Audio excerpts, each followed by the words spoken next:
At 22, I made a foolish mistake and married a man with a habit of cheating. It's been 10 years since the divorce. I received a wedding invitation from a colleague, and to my surprise, my ex-husband's name was on it. I thought he'd be happily marrying a younger woman, but instead, a disastrous wedding awaited him. I'm Cassie. I'm 35 years old and work for a small cosmetics company. It's not a big firm, just a small company with about 15 female employees. Back in the day, when I was struggling with skin problems, I tried their products and saw a dramatic improvement. When I saw their job posting online, I felt I had to work there. The worst thing for your skin is stress. Gossiping among employees is forbidden. If you have any concerns, come to me. I'm also open to giving life advice," said our female boss, who has incredibly beautiful skin for someone in her 50s. My job is to listen to my employees. True to her word, she has repeatedly helped employees blow off steam with her remarkable solutions. As a result, the company's turnover rate is very low. I've been with the company for 10 years now and am considered a veteran employee. Cassie, you have a divorce in your past, right? Ashley, a second-year employee, asked me. She's currently in that blissful period where she's excited about getting married. Can you share your experiences? What was he like? Why did you get divorced? It was a pretty personal question, but in an all-female workplace, we often share our private lives, so everyone already knows I'm divorced. Well, he was a handsome guy who hid his shallowness with a good hairstyle and fashion. The reason for the divorce? His infidelity. It's a common story, right? How old were you when you got married? I was the same age as you, 22. It was a youthful mistake. Really? Am I rushing into things too? But he's mature and so handsome. It's common to fall for looks when you're young, and I was no different. My ex-husband Jody was the lead singer of a band. They never made it big or had the talent for a major debut. They barely attracted enough crowd for solo shows, usually sharing the stage with 2 or 3 other bands at local clubs. They mostly played covers of well-known songs. Initially, they performed original songs, but the crowd responded better to famous covers. The band had a punk vibe, and all the members wore heavy makeup that obscured their real faces. Jody was the most handsome in the band. He sang well and had a great sense of humor, which made him popular. Over time, their fan base grew, and they started playing more original songs, eventually doing solo shows. Granted, these were still in small clubs. I was just over 20 when I fell in love with him. He was 22, 2 years older than me, and unemployed. If I get a regular job, I won't be able to focus on the band, he used to say, and I found that appealing. Looking back, it made sense that my parents opposed the marriage, but the more they opposed, the more determined I was. Love really is blind. To make matters worse, he had multiple admirers. Even though they were just an amateur band, they had about 5 devoted fans who followed them everywhere. I was one of them. When something seems more desirable, more people want it. I didn't want to lose out to other girls and tried hard to be the one Jody would choose. I went all out with makeup and fashion, often looking ridiculous. Even now, looking at photos from that time, I'm embarrassed by my over-the-top style. It's a part of my past I'd rather forget. But I keep the photos as a reminder of my foolishness. In the end, my painful efforts paid off, and I won Jody's favor. I think he noticed me because I was more feminine than the other girls. At the bar after a show, I took care of everyone and helped out when the band members were drunk. I'd like to marry someone like Cassie. Why don't we just get married? When he said that, I was thrilled inside. We got married when I was 22 and he was 24. Of course, there was no wedding, reception, or honeymoon. I was working as a clerk in a small company on the outskirts of Boston. My salary wasn't great. Jody remained unemployed, and our monthly income was around $15,000. We lived in a small apartment in New Hampshire, next to Boston, with a $600 rent. At first, I thought Jody was from Boston, but it turned out he was from New Hampshire. And so were our families. I moved into his apartment, and that's how our married life began. The apartment, where Jody had lived alone for years, was filthy. I ended up spending my weekends cleaning. He worked mostly as a waiter at live music venues, often staying out late. Since I had a regular 9-to-5 job, we rarely saw each other. Even on weekends, he would go out for band meetings or practice at rented studios while I cleaned. After living together, I discovered that he had a thick beard in the morning, and without makeup, his face looked pale and ordinary. He also had smelly feet. It didn't take long for my foolish dreams to shatter. But that wasn't why I decided to divorce. Jody, who believed he was very popular with women, continued dating other women even after we got married. Before we married, there were 5 women, including me, who were infatuated with him. I knew he had been involved with at least 3 of them. When he asked me, "Would you be okay if I dated other women even after we got married?" I foolishly replied, "As long as you always come back to me." Looking back, I want to slap my younger self. Our marriage only lasted a year and a half. The turning point came when one of Jody's band members announced he was quitting the band to return home and take over the family business. He did all the songwriting and composing, so the band's future looks bleak. We might have to disband. At 24, Jody's dreams of making it big in the music industry seemed increasingly unrealistic, and I reluctantly accepted it. However, Jody's next words left me stunned. "I might go back home and take over the family pumpkin farm. Will you come with me?" That was the moment I decided to divorce him. I knew his family had a renowned pumpkin farm in New Hampshire, but with 2 unmarried sisters, parents, and grandparents still there, I selfishly didn't want to move. I couldn't imagine spending my life struggling with an unfaithful man like Jody. But I couldn't say that out loud. So I, ever the hypocrite, said, "I'm sorry, I loved the dream chasing you," and divorced him with words that still make me cringe. I despised myself and my foolishness, and my parents and brother were quick to say, "I told you so." The stress of that time took a toll on my skin, further deepening my depression. That's when I discovered the cosmetics from my current company.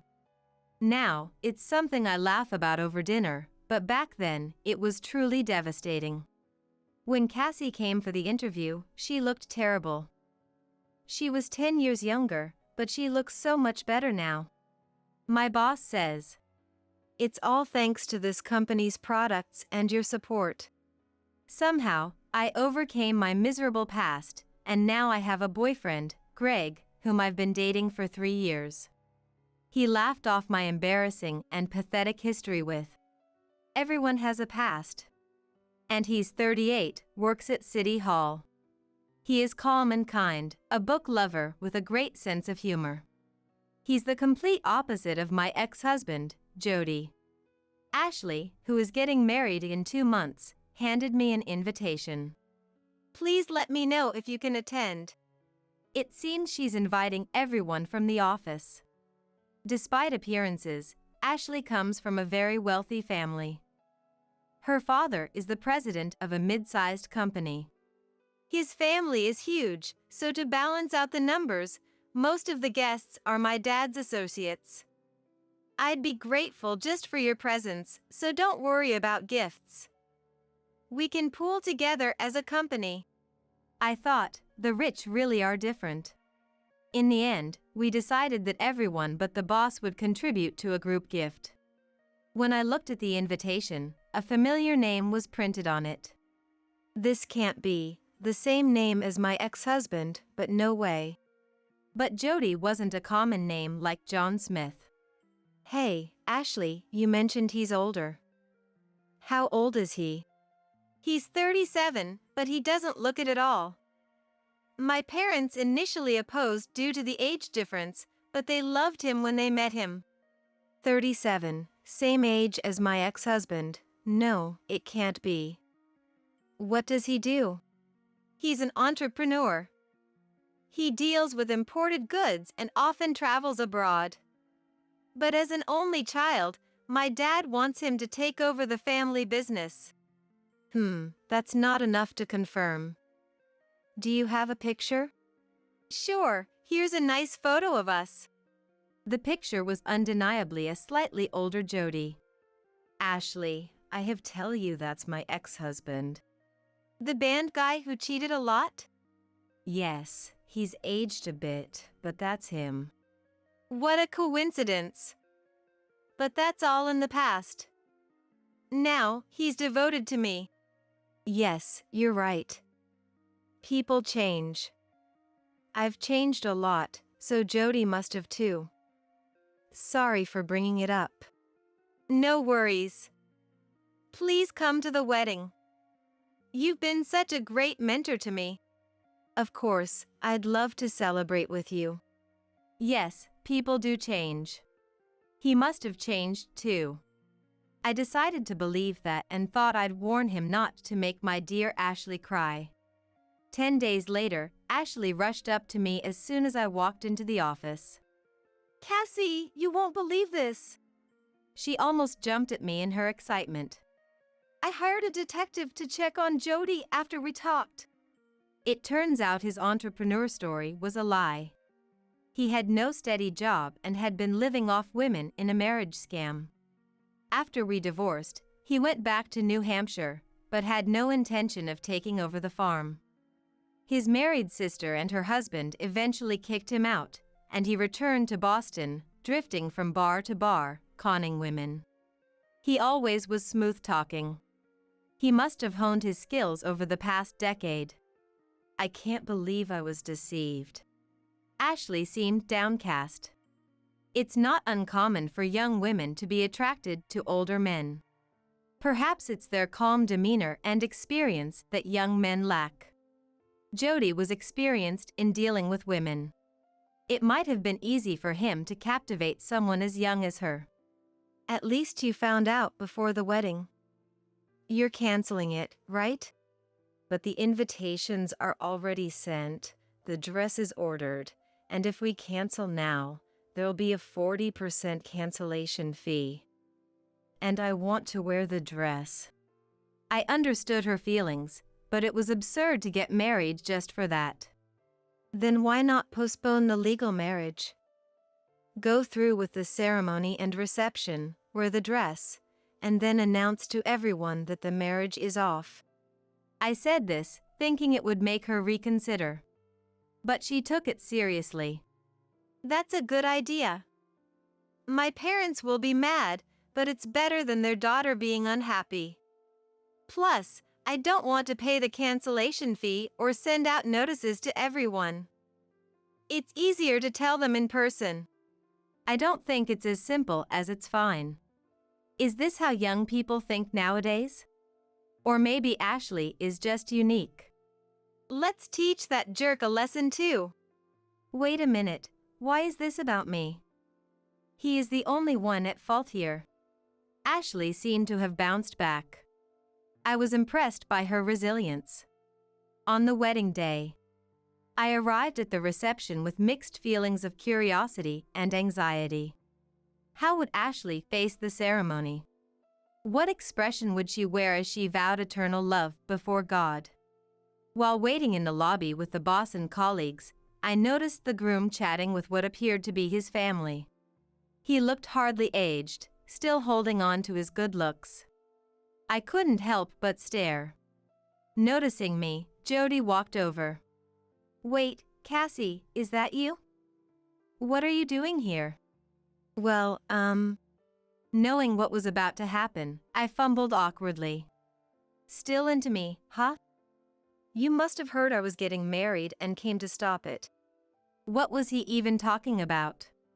The ego was astonishing. I'd heard that men believe any woman they've slept with will always love them, but this was too much. I wanted to shout, "No way," and curse both Jody and his arrogance. But I had to stay composed. You're being clingy. A stalker, maybe? Just don't get in my way. He continued, even calling me a stalker. Finally, he called the staff, saying, "Excuse me, there's a non-guest woman who might cause a scene at the reception. Can you handle it?"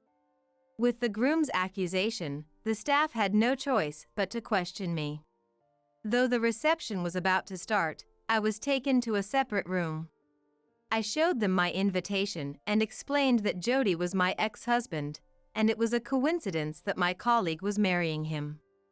But they had no proof he was my ex-husband, despite my insistence that I had no lingering feelings for him.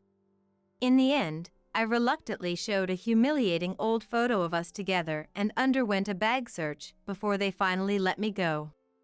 I'm glad I didn't delete that photo. The staff's barely contained laughter will be unforgettable. But the reception was already well underway. As I hurried to the venue, my phone rang. Ignoring the unknown number, the calls persisted. Fearing it might be an emergency, I answered, hearing Jody's panicked voice. "Oh, thank God! Please help me! You were one of Ashley's guests, weren't you? She's changing right now, but she found out I kicked you out and got furious." The misunderstanding Jody desperately apologized. For him, marrying into money was his big chance. He probably didn't want to mess it up at any cost. "Don't worry. I'll be back at the reception. Just tell her that." I hung up and went to my seat. As soon as I sat down, the newlyweds appeared. Ashley and I exchanged a brief smile and nod. My boss and colleagues, concerned, asked if something had happened. I was mistaken for a stalker by Jody and got escorted out by the staff. They stifled their laughter while applauding the bride. Yet another story to add to my collection of embarrassing moments. The whole office knew about the drama because of Ashley's outburst. They were all here, enjoying the spectacle. Ashley looked stunning in her pure white dress. As the event progressed smoothly, it finally came to the closing remarks. Ashley whispered to the staff and received a microphone. "Thank you all for coming. As the bride, I'd like to make an announcement." It had begun. Everyone at our table exchanged glances. "We were brought together by fate, but it's clear this is not a good match. So, we're turning this wedding reception into a divorce party." The room erupted in gasps. The parents from both families looked mortified. Of course, the most shocked person was the groom, Jody, sitting next to her. "Hey, what the hell?" The background and occupation that the groom told me about were all lies. I've also discovered his numerous affairs. Although I found this out just before the ceremony, I decided to proceed with the wedding to avoid chaos. But I can't spend my life with this liar. There was plenty of time to cancel the wedding and reception, though. I thought it would be better to announce it here with everyone gathered rather than send individual notices. Please keep your gifts. I'm truly sorry. If it's not too much trouble, please take the wedding favors home with you." To make matters worse, Ashley, still holding the microphone, slowly approached our table. It was my colleague who made me realize that my fiancé was a terrible person. Coincidentally, she is Jody's ex-wife and told me about his history of affairs. No, please stop. Don't drag me into this. Thanks to her, I won't be unhappy. I'm truly grateful. I wished she wouldn't express her gratitude while pointing the microphone at me. I felt like everyone in the room was waiting for me to say something, so I reluctantly took the microphone. I'm the ex-wife of the man sitting there. It's disappointing that 10 years haven't made Jody mature, but if it prevented Ashley from being unhappy, then my impulsive marriage wasn't in vain. I said this to Jody, who still couldn't fully grasp what was happening and stood there in a daze. He looked down, dejected, muttering something under his breath. Ashley then took a deep breath, turned to her stunned parents, and said, "Dad, Mom, I'm really sorry for being such a foolish daughter." Tears streamed down her cheeks. The parents can't be mad at her now. The boss whispered softly next to me. I thought she was truly remarkable. It seemed better for Ashley to take over the family business than any husband. Afterward, Ashley's dad yelled at Jody, and her relatives surrounded him, shouting insults. But I didn't feel as relieved as I had expected. If I had gone to Jody's family's farm 10 years ago, he might have become a proper farmer. No, probably not. Jody was a fool, but so was I. I felt like my youthful folly was being dug up, making me a bit down. We were supposed to be enjoying ourselves on a tropical island by now, Ashley said during lunch break. She canceled the honeymoon since going alone didn't make sense, and came to work the next day, eating leftover wedding favors cookies. How carefree. I still hadn't recovered from yesterday's shock. Cassie, please have some too. There's plenty. No, Ashley, looking at her smartphone, suddenly screamed. Cassie, look at this. It's yesterday's reception. Someone had uploaded a video taken at the reception to social media, and it was getting a lot of views. Though faces were blurred, the posts from attendees revealed Ashley and our company, making us quite famous. Once things calm down, I'll give Ashley a company award. Cassie, you'll get something too, the boss said, delightedly. Boss, please make it something consumable, so I don't get reminded of this every time I see it, I said with a wry smile. Got it. How about a fancy Chinese dinner for two? He said, making an okay sign with his hand. As for Jody, his family disowned him, and he was ridiculed by those around him. He had racked up a lot of debt for the grand wedding, aiming for a rich partner, and faced harsh days trying to repay it. Apparently, an older woman who had been with Jody before Ashley forgave him and accepted him, and they got married. She's over a decade older than me and more like a mom, but I've resigned myself to it. We're going to pay off the debt together. I probably won't cheat anymore. Well, be happy. I truly meant it. If foolish him could be forgiven, maybe I could be forgiven too. The last resort for a handsome man is marrying someone like a mom, Greg said while eating the fancy Chinese meal the boss gifted us. Not a handsome man, just a terrible guy. Oh, I don't want to hear about weddings or receptions for a while. Even your own? Yes, it would remind me of that reception and make me feel weird. Cassie, sometimes you're really dense. What? Did I do something? I was trying to propose just now. Really? I didn't get that at all. Sometimes you're not clear enough. Oh, sorry. I'll say it again. Will you marry me? Greg knelt down as he said it. There wasn't the youthful impulsiveness, but I felt I could walk hand in hand with this person. Let's skip the wedding and reception. I'd rather spend the money on a honeymoon. This is me, so please take care of me, I said as we hugged. Tomorrow, I'll delete those embarrassing old photos for good. Can you believe it? Here I am, starving, and you're spending ages chatting on your PC. What a life! Blake barged into my room, not bothering to hide his surliness as he questioned me in a low voice. Right now, I'm in the middle of a video conference call. With no effect, I looked at Blake, hoping he'd understand I can't let our client hear this conversation. I'm telling you I'm hungry. Why are you ignoring me? Stop wasting time with useless talk and get to it. In a panic, I try to mute my mic, but Blake is already stomping over. Hey! Don't you dare ignore me like that. A sharp pain shoots through my foot. Blake had kicked my right foot, still putting weight on it. I had just broken it recently. Even with the cast still on, Blake didn't hesitate to strike my foot. With a face twisted in distaste, he points toward the kitchen. The one who finally spoke to Blake, who only cared about his own meal, was me. My name is Samantha. I work as a company employee. I met Blake through work when I was 26 and we started dating. He was 10 years my senior, but I was drawn to his mature, calm demeanor and his kind nature. During our relationship, Blake was always gentle. We hardly ever argued. Without any major issues, we got married after 2 years of dating.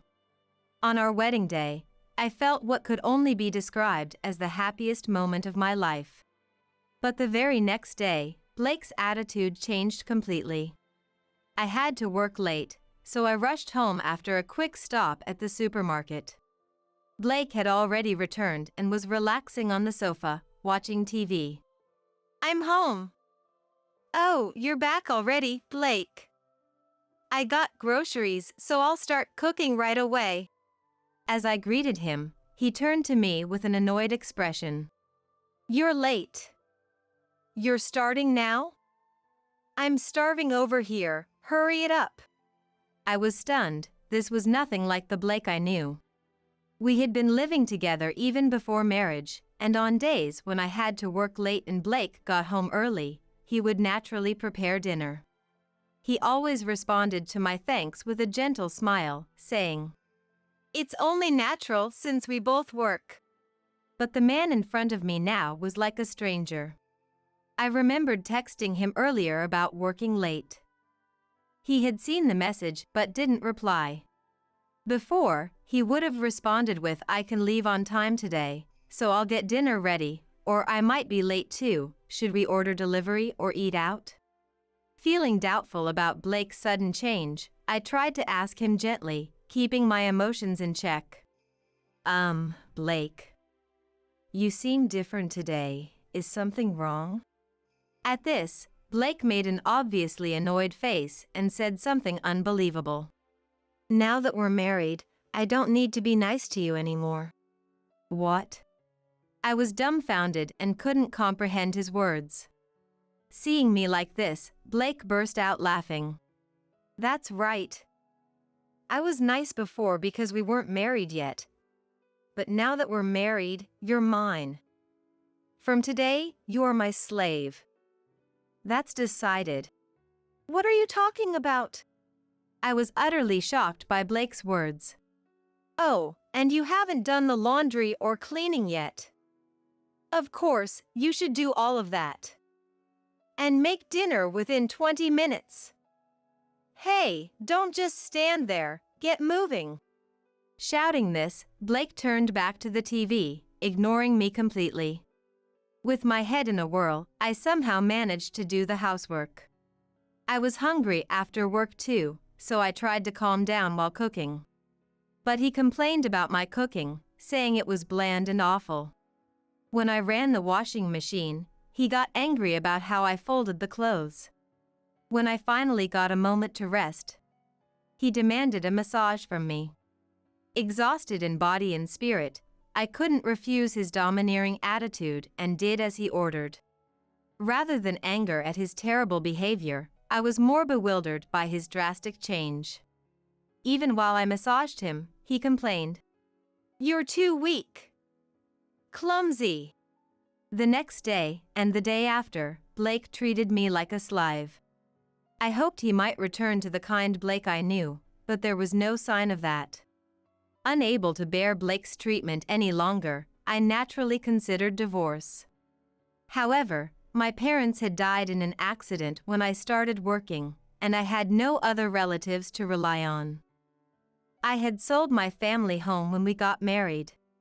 We didn't have a wedding, but we had spent a significant amount on the move and appliances. If I left right now, I'd have to live in a hotel until I found a place, and I had no idea how much it would cost. So, I decided to secretly prepare for divorce, planning to confront him once I had a new place to live. Even then, Blake continued to hurl abuse at me daily.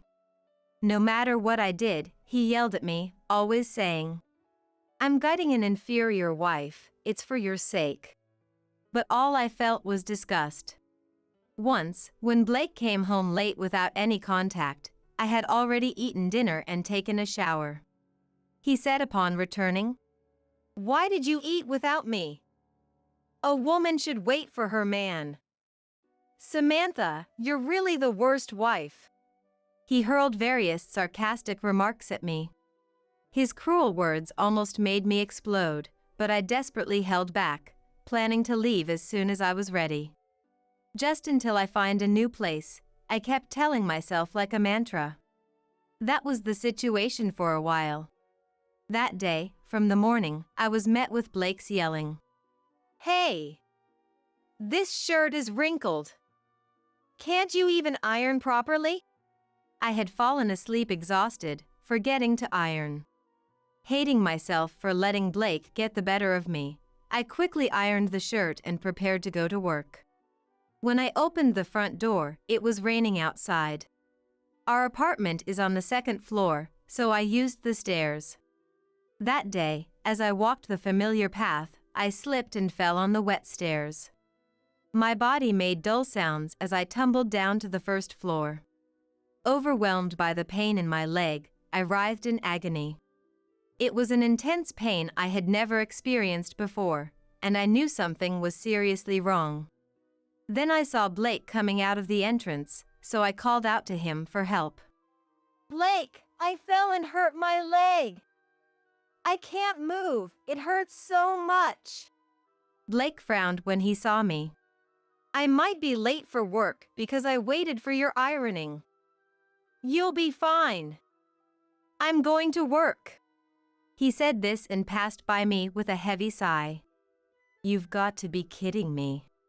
Tears of disappointment in Blake and pain from my leg started flowing. Then a resident from the first floor, hearing the noise, came to check and called an ambulance for me. The examination revealed that I had fractured my right leg. I underwent surgery and had to wear a cast, resulting in a few weeks of hospitalization. During my hospital stay, Blake only visited once. And he didn't come out of concern, but to complain. "Overreacting with surgery and hospitalization for a fracture. You are my slave, so get back and do the housework. Seriously, you even called my office, making others go there and check on you. You cause all this trouble and don't even apologize." He spat out these words and left without listening to anything I had to say. I knew it, but not a word of concern for me came from Blake's mouth. I had called his office because I couldn't reach him on his mobile phone. I needed to inform him since I would be away from home for a while, or else he would be furious. I sighed many times, but life without Blake was stress-free and happy. Determined to divorce him after my discharge, I focused on my treatment. When I returned home, the place was a mess. Apparently, Blake had barely done any housework. Though I expected it, I was surprised he could live in such a state. I still had my cast and couldn't move as I wanted, but I started doing the housework little by little. My company had switched me to remote work, understanding that commuting would be difficult with my injury.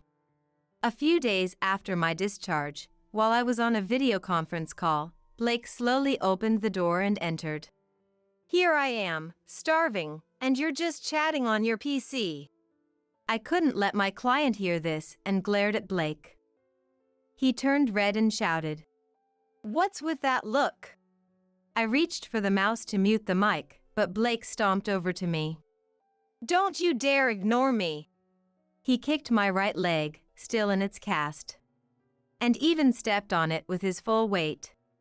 "Hey, slave! Get started on the food. Useless!" Blake kept kicking my leg while yelling. My leg, not yet fully healed, was kicked, and I let out a groan of pain. "Causing me trouble and flirting with other men. You still doesn't understand who you belong to." Then, the person on the video call sternly said to Blake, "Is that all you have to say?"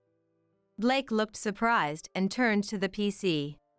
There was a man on my video call, Mr. Smith, my client. "Ah, you are!" Seeing him, Blake started shaking. Mr. Smith was from the company my firm and Blake's firm dealt with, and he was Blake's direct supervisor. "Mr. Smith! Are you on a video conference call right now?" Blake asked in a trembling voice. In fact, my company and Blake's company had a business relationship, and Mr. Smith was Blake's direct supervisor. Mr. Smith told Blake, "That's right. But I heard you took caregiving leave to look after your wife, who is struggling with a broken leg. It doesn't seem like it, though." His voice was filled with anger and disappointment, even through the screen. Yes, Blake had been off work for the past few days, claiming to care for me, but in reality, he was just sleeping at home. He didn't care for me or do any household chores, just lying around watching TV. No. I've been taking care of her.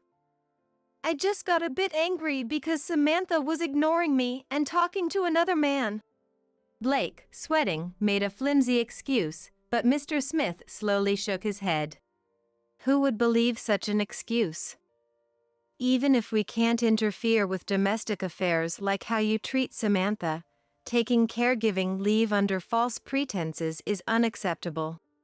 Mr. Smith glared at Blake and told him to leave the room immediately as he was disturbing the meeting. Blake, his face pale, left the room as he was told he was a disturbance to the meeting. Mr. Smith and I agreed to have another video conference call on a different day. He strongly warned me about the possibility of Blake getting violent again, and I thanked him as the call ended. After the call, Blake, furious, accused me. "If my reputation suffers because of you, Samantha, I was just about to get a promotion. If I lose that opportunity, it's your fault. Don't drag me down, you slave." If it were the old me, I would have been terrified of Blake's demeanor and would have just apologized and waited for him to calm down. But the scene I had just witnessed gave me strength. Remembering how Blake trembled in front of Mr. Smith, I felt this was my chance. I let out a loud sigh, so Blake could hear, and said coldly, "Let's get a divorce." I had already found a new place and was planning to bring up divorce today or tomorrow anyway. Blake looked shocked for a moment but then laughed mockingly. "Ha! Where will you go, Samantha? You have no parents or relatives to rely on. You have no choice but to live as my slave. Instead of joking around, go and explain to Mr. Smith that I'm not the bad guy. This is no joke.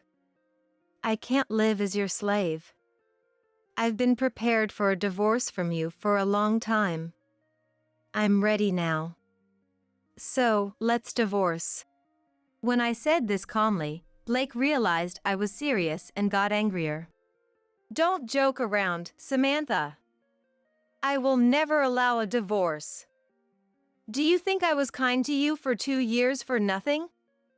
I finally got a slave. I won't divorce. Want to be kicked again? If you don't agree to the divorce, I'll send this recording of your abusive language to Mr. Smith. That will do more than just ruin your promotion. Your company is strict about compliance." "What? You recorded me?" Blake was shocked and wide-eyed. "Yes. But I won't tell you where I hid the recording device. I don't want you to take it. It's pointless to try to force me to tell you. If you touch me now, I'll call the police immediately. After I firmly declared this, Blake thought for a while and then, as if giving up, blurted out, "Fine. I don't want to be with a jinx like you. Let's divorce. Leave in a few days. I'll stay in a hotel, and when I come back, you better be gone." After saying this, Blake left the house. I sighed in relief, smiling. Good. I can finally get a divorce. In fact, saying I had recorded it was a lie. It was a spur-of-the-moment fib because Blake was more resistant to the divorce than I had anticipated. But the bluff worked, and I was able to get the divorce, which filled me with joy. I packed my things in the next few days, and after the cast was removed, I successfully contracted a new place. After filling out my part of the divorce papers, I left them on the table at home and moved out. Soon after, I received a text from Blake. I filed the divorce papers. Feels refreshing to be rid of a terrible woman like Samantha. Just so you know, don't send that recorded audio to Mr. Smith or anyone else. I didn't reply but blocked Blake and set my phone to reject his calls. And so, my short marriage with Blake came to an end. Blake probably just wanted a slave who would do everything he wanted. What does he think people are? He probably thought that, without parents, I would just obey him and not run away once we were married. During our relationship, I never noticed Blake's true nature. Sigh. If only I had realized before getting married. I was disgusted with my inability to judge men. I thought I'd had enough of romance for a while. 3 months had passed since my divorce from Blake was finalized. My leg had completely healed, and I was able to commute to work every day. That day, as usual, I finished my work and left the office. Then, a short walk from the office, someone called out, "Samantha." Surprised, I turned around to see a man with a pale face. Blake. It took a moment to recognize him, but it was unmistakably Blake. He used to be healthy-looking, slightly overweight, but now he was emaciated. Regardless of his appearance, I didn't want to see Blake again, so I felt disgusted that he had ambushed me. Did you ambush me? Please stop, it's annoying. But you won't answer my texts or calls. I had no choice but to wait here.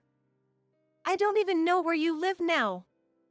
I just wanted to see you so badly. Blake's voice was different from before, lacking energy and sounding weak. So, what do you want? You must have an important reason to see me like this. I have nothing to do with you, though. To my cold question, Blake, his face contorting as if he might cry, said, "Help me." Huh? Why should I help you? No, thank you. I said that and tried to leave, but Blake desperately tried to stop me. Please, just listen to me, he pleaded. I had no intention of listening and walked away, but Blake started talking on his own. You know, after we divorced, I remarried a young woman named Madison. Apparently, after our divorce, Blake's promotion fell through, and he met Madison, a woman in her 20s, while drinking at a pub. Madison was incredibly cute, and they quickly started dating and got married within a month. But after we married, Madison changed. She became extremely possessive and emotionally unstable. If I try to instruct her, she cries hysterically. I can't handle her. Blake, with a vacant look in his eyes, continued. To that, I couldn't help but smile and say, "Oh, changing after marriage, just like you. A match made in heaven. I'm glad you found a suitable wife." It's not good at all. She's constantly texting and calling me, even at work. If I don't reply or answer, she cries and gets angry, and then suspects me of cheating. She even showed up at my workplace. Even as he spoke, Blake's mobile phone kept ringing. You know, I thought Madison would be just like you, always obedient. Madison also said she was estranged from her parents. But what a mistake! I can't live with such a hysterical woman. Blake intended to make Madison his slave too. I felt nothing but contempt for Blake's incorrigible nature. Blake, your way of thinking is despicable. What do you think women are? You've gotten your just deserts. That's karma for you. Is that all? I'm leaving now. Wait a minute. I realize now that I prefer an obedient woman like you. Let's get back together. I can't live without you, Samantha. Anger rose in me at Blake's delusional words. Don't be ridiculous. I stayed with you only while I prepared for a new place and moving expenses. I just avoided provoking you to not get hit or suspected. I never considered myself your slave. Who would ever reconcile with someone like you? As I shouted this, a woman came running towards us saying, Found you! Blake's face froze upon seeing her. Madison! It seemed this woman was the notorious Madison. She was indeed cute, but her eyes were bloodshot. Blake! Why aren't you answering my calls? I always tell you to answer immediately. She screamed in a shrill voice. How did you know I was here? Blake asked, trembling. I put a GPS in your mobile phone, so I always know where you are. Madison replied nonchalantly. When did you? Hey, when did you put a GPS in my phone? Ignoring Blake's pale-faced questioning, Madison glared at me. Who are you? What are you to Blake? As I hesitated about how to respond, Madison pressed Blake. Are you cheating? Are you cheating on me? Answer me. Blake looked at me pleadingly, but I had an idea. Actually, this man was hitting on me, and I was troubled. Blake looked shocked at my words, but it was a mild revenge for what he had done. What? Blake, what are you doing? Madison's anger intensified, and she menacingly approached Blake. Blake tried desperately to explain. No, it's a misunderstanding. I wasn't hitting on her. But Madison wouldn't listen. Then, Madison snatched the mobile phone from Blake's jeans pocket and quickly reset it. All data was erased, and Blake, in a voice of despair, said, No way! That phone had all my contacts for work. You're the one at fault for hitting on her. No more allowance for you, Madison shouted, pulling a stunned Blake away from the scene. After that, Blake became famous at his company for frequent suspicion-filled calls from Madison and her occasional intrusion, being stopped by security. Tired from his marriage, his work performance suffered, and he was eventually demoted, as I heard from Mr. Smith, Blake's boss. Even in his new position, the frequent calls from Madison continued, making Blake's new environment uncomfortable. Meanwhile, I was approached about a promotion to section chief after a project I proposed at work received good feedback. Although I was tired of love, I was recently invited to dinner by the hospital director where I did my rehab. I don't know if it'll lead to a romance, but I want to carefully judge this time and seize my happiness.